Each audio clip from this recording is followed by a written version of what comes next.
So, a lot of people have had opinions on this emergency alert that took place in the middle of the night for people who are living in the Greater Toronto Area and even a little bit outside of the Greater Toronto Area, where the police blasted everybody's phone to issue an alert. Um, but it appears now that they actually broke the rules. It says here that the police in Ontario bend the rules. I say broke the rules, and I'll even go as far as say broke the law for missing grandfather, and it pays off. Well, you know what? I don't care if it pays off, because if I steal a loaf of bread to feed a hungry homeless man, the police will throw me in jail. And I'm calling on anybody with a shred of integrity to find out who is responsible for ordering the ringing of all of our phones to be strung up, lynched, and thrown in jail. Now, this is what is being said.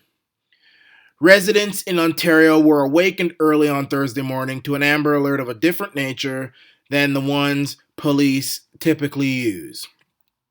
This alert was issued not for an abducted child, but for two young boys and their grandfather, Leo Eston, who the York Regional Police believed was confused and disoriented.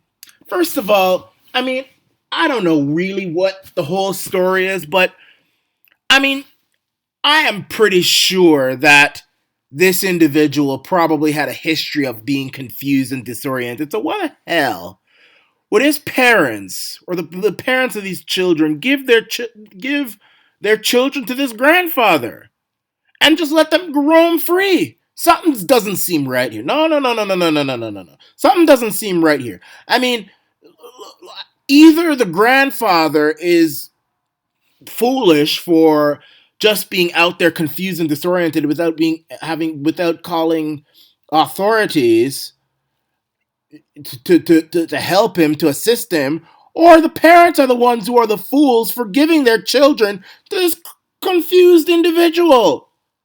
I think it's the second one. Police located Easton driving down Toronto's Lakeshore Boulevard with his grandsons later that morning. All three were in good health. So how are you being if you are so confused and disoriented? I mean, how are you able to drive? Like, it doesn't. Come on, guys, this doesn't make any sense whatsoever. This doesn't make any sense. I mean, either if you're lost, genuinely lost, like a bird in winter, you are lost.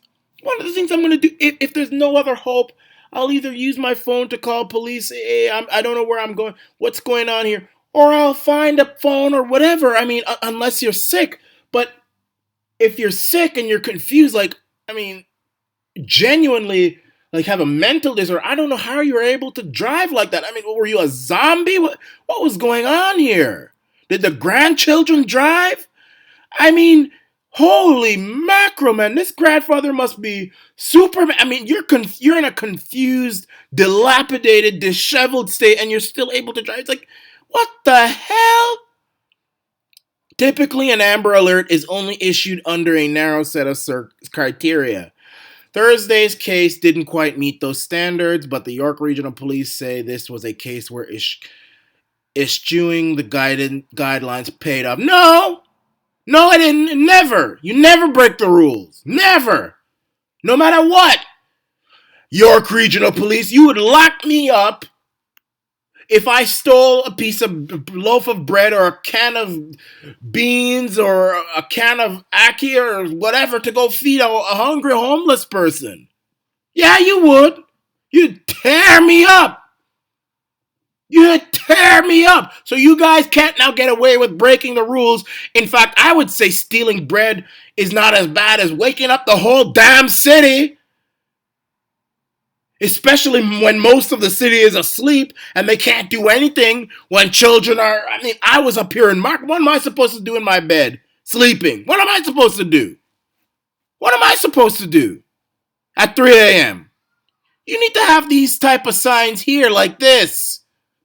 Put all the information up there. If people want to pull over on the side of the road to write it down, they can do that. Have it in the truck stops. Have it in the, tell people to tune into their radio. Have it on the streets. All over. I mean, this whole phone thing. I mean, ringing the phone like that between certain hours is a non-starter. You just gotta piss people off. Like you did me. So the next time it happens, I may not cooperate. Because hell no. And then you got all these people out there saying, so let's continue. And then I'll continue going on. Amber Alert is an urgent warning system adopted first in the US and later in Canada to quickly alert the public in the event of a child abduction. The children weren't abducted. The grandfather was confused. You didn't know where the hell he was going. The goal is to broadcast as much information about the child, the abductor, and suspect vehicles as quickly as possible so the public can also respond with any relevant information that might lead to the safe return of the child. And let me just say any woman out there, women, if you're watching this, don't you ever use the police to try and spite a man in your life who you've had a kid with. I've heard of many cases where a child gets, two people have a kid, they break up, whatever. The woman hates the man with a passion. But the courts say the kid has to stay with the father for a few hours, whatever.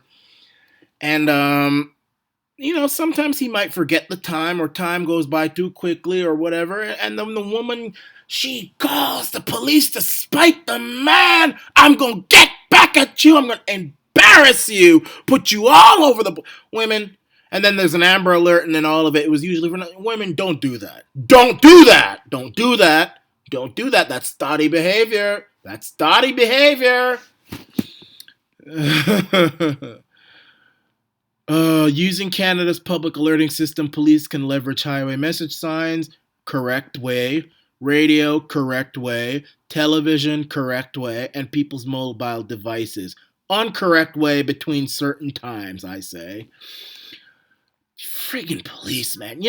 I like certain police because I like the idea of police because they do protect us, but when they act like this, I don't like it. And this is why the government shouldn't have the ability to do this stuff. Because then they break the rules and nobody gets into trouble for it. I think somebody should get into trouble for this. String them up. Whoever it is. You lucky I'm not the premier or the prime minister. You lucky whoever did this, whoever called this order. You lucky. You're lucky it wasn't me. And for those of you who are saying, oh, what if it was your children? I have stupid fools asking me that question. What if it was your children? Wouldn't you want people to be alerted? I said, not in this way. No, not in this way. If I had children and they were abducted and the police said, we're going to ring every phone, and it was like 3 p.m. and I said, we're going to ring every phone, I'd be like, no, don't do that. Most people are going to be asleep. What are they going to do about it? You're just going to piss people off. And not only are you going to piss people off, you're going to give people my information when they can't do anything about it. But then they're going to have my information forever and ever. Amen.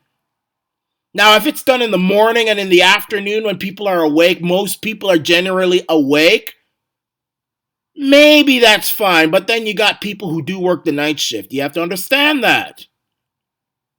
So I don't think this phone thing is good. People need to have the messages on rest stop areas, restaurants, highways, roads, all over the place so that people who are awake can cooperate.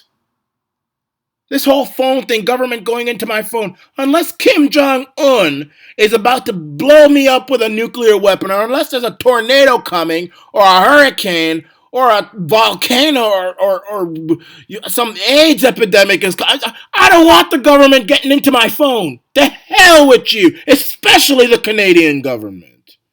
Especially the Canadian government, because they're the worst. Anyway, I'm done now. This is the Arana Nation.